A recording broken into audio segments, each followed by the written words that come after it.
माननीय supreme court के द्वारा एमपी के क्लेरिफिकेशन एप्लीकेशन पर दिए गए 8 अप्रैल के जजमेंट के हिसाब से ऐसे बीएड अपॉइंटेड कैंडिडेट जो कि 11 अगस्त से पहले ज्वाइन कर चुके हैं उनको सेव करने के लिए माननीय सुप्रीम कोर्ट ने एनसीटी और केंद्र सरकार को डायरेक्शन दिया था एक 6 माह के ब्रिज कोर्स को डिजाइन करने के संदर्भ में।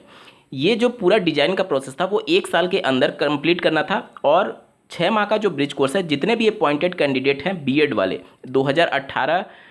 के 28 जून 2018 के गजट के हिसाब से और अब तक जितने भी अपॉइंटेड हुए हैं 11 अगस्त से पहले उन सबको ये 6 माह का ब्रिज कोर्स कराने की जिम्मेदारी राज्य सरकार और केंद्र सरकार की होगी। एनसीटी ने एक ट्वीट करके ये जानकारी दी है 6 माह के ब्रिज कोर्स के संदर्भ में। आप स्क्रीन पर देख पा रहे होंगे national council for teacher education के द्वारा दिनांक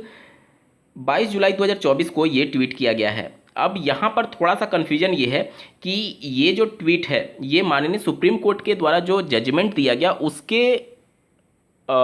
एक तरीके से उसके फेवर में है या फिर नेशनल एजुकेशन पॉलिसी के अंतर्गत 2030 के बाद जो एक ही कोर्स चलाने की बात की जा रही है उसको लेकर के है। क्योंकि यहाँ पर अगर आप देखेंगे तो यहाँ पर #NEP 2020 भी एनसीटी के द्वारा मेंशन किया गया है। हालांकि ये जो अभी पूरा चर्चा चल रहा है, अभी अगर आप देखेंगे एनसीटी से बीएड कैंडिडेट के द्वारा आरटीआई के माध्यम से पूछा भी गया था कि माननीय सुप्रीम कोर्ट के जजमेंट के आलोक में आप 6 माह के ब्रिज कोर्स को लेकर के क्या कुछ रणनीति कर रहे हो, क्या कुछ रणनीति आप अपना रहे हैं, जिस पर एनसीटी ने जवाब दिया था कि इसको लेकर के प्रक्रिया अभी चल रही है और जल्द ही इसके संबंध में सूचना पब्लिक डोमेन में जारी की जाएगी। यहाँ पर आप देख सकते हैं एनसीटी ने यह सूचना दिया है the second meeting of committee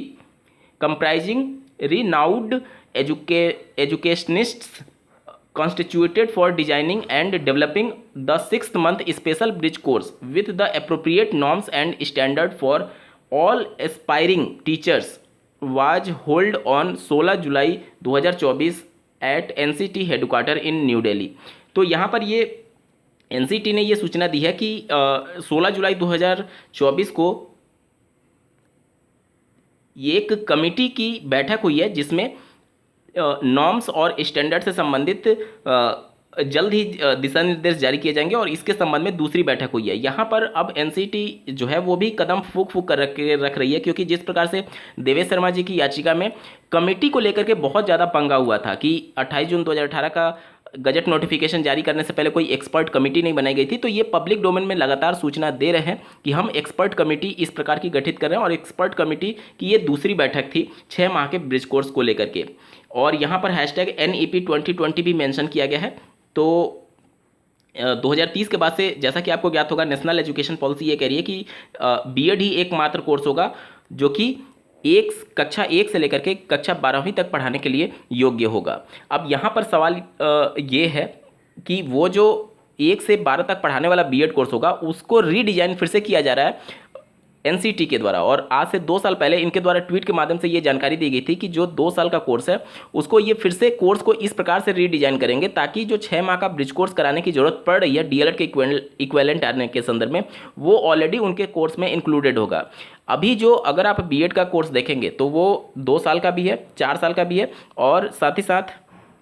अगर आप देखेंगे तो 1 साल के भी बीएड कोर्स पर कार्य चल रही है। लेकिन 2030 के बाद से 4 साल के बीएड को ही एक तरीके से तवज्जो दिया जाएगा और उसी के अंतर्गत ऐसी व्यवस्था बनाई जाएगी जैसे अभी आप देखेंगे कि ग्रेजुएशन 3 साल का होता है लेकिन ग्रेजुएशन को 4 साल करने के लिए नेशनल एजुकेशन पॉलिसी ने यहाँ पर सिफारिश की थी। अगर कोई एक कैंडिडेट ग्रेजुएशन 4 साल कंप्लीट कर लेता है उसके बाद से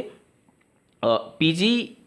वाला जो डिग्री है उसको उसी में मिल जाएगा, उसके बाद से डायरेक्टली वो एक तरीके से पीएचडी के लिए अप्लाई करने के लिए एलिजिबल हो जाएगा। तो कुल मिलाकर के ये चीज़ें होंगी कि अगर 4 साल का बीएड कोर्स होता है तो 1 साल का अगर आपने बीएड किया तो उसके लिए अलग एक तरीके से सर्टिफिकेट दिया जाएगा, 2 साल का आपने किया तो उसके लिए अलग सर्टिफिकेट दिया जाएगा, 3 साल के लिए किया तो उसका अलग होगा, 4 साल के लिए किया तो वो पूरा डिग्री दिया जाएगा। कहने का मतलब कि अलग अलग साल तक अगर आपने कंप्लीट करके छोड़ दिया तो वो प्राइमरी तक सीमित रहेगा, वो अपर प्राइमरी तक सीमित रहेगा, वो टीजीटी और वो पीजीटी तक। इस प्रकार से इसमें अलग अलग क्लासेज बनाए जा सकते हैं जिस प्रकार से नेशनल एजुकेशन पॉलिसी ग्रेजुएशन के संदर्भ में इस प्रकार की क्लासेज बनाई हुई है। तो इन सभी चीज़ों को लेकर के अभी कार्रवाई चल रही है और बहुत शुरुआती दौर में है। अभी 2030 तक का समय है, 6 साल अभी बाकी है और इन सब को लेकर के निश्चित तौर पर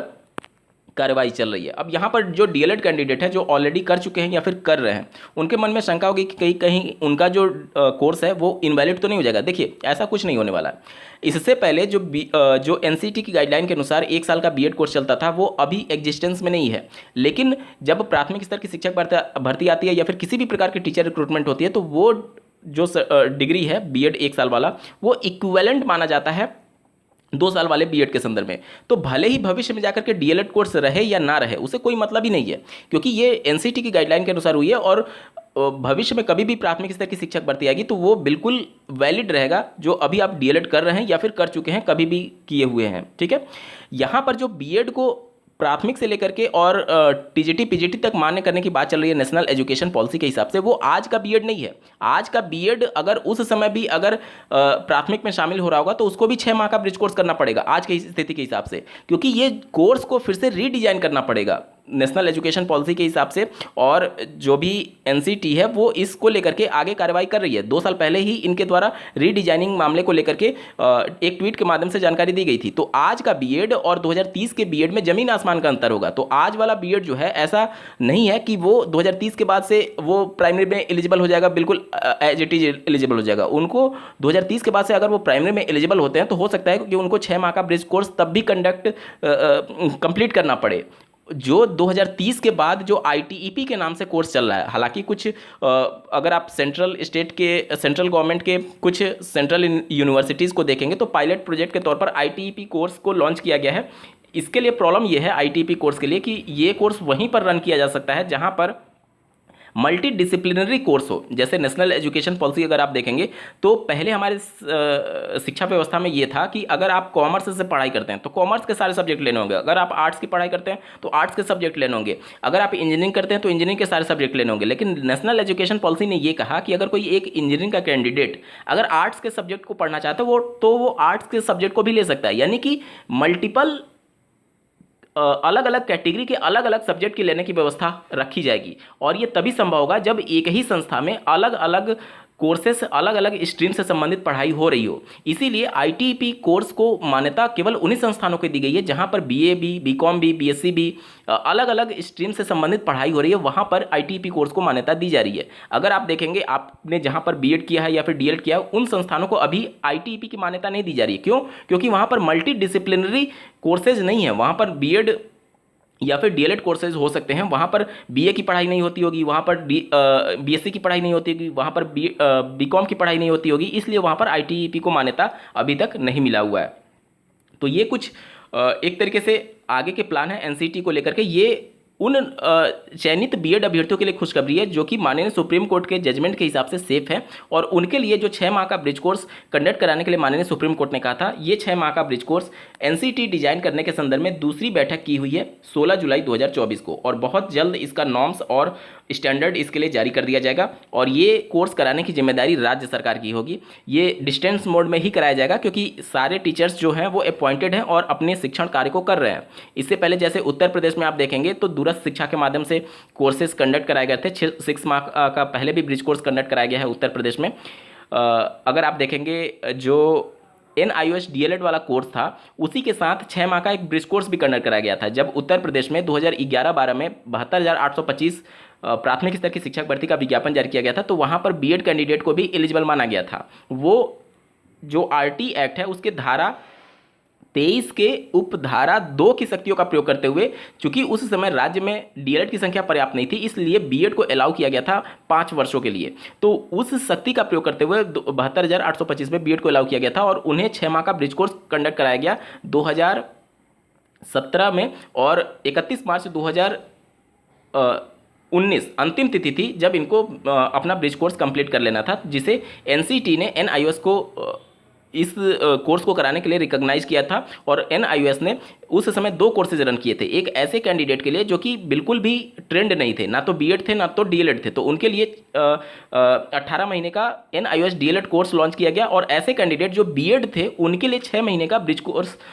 लॉन्च किया गया, जिसे ऐसे कैंडिडेट करने के लिए एलिजिबल थे जो कि ऑलरेडी अपॉइंटेड हैं सरकारी विद्यालयों में और बीएड कोर्स किए हुए थे, तो उनको 6 महीने का ब्रिज कोर्स कंडक्ट करा करके उनको डीएलएड के इक्विवेलेंट लाया गया था प्राथमिक में पढ़ाने के लिए। ठीक है, तो ये सारी चीज़ें अब तक हुई हैं। और अब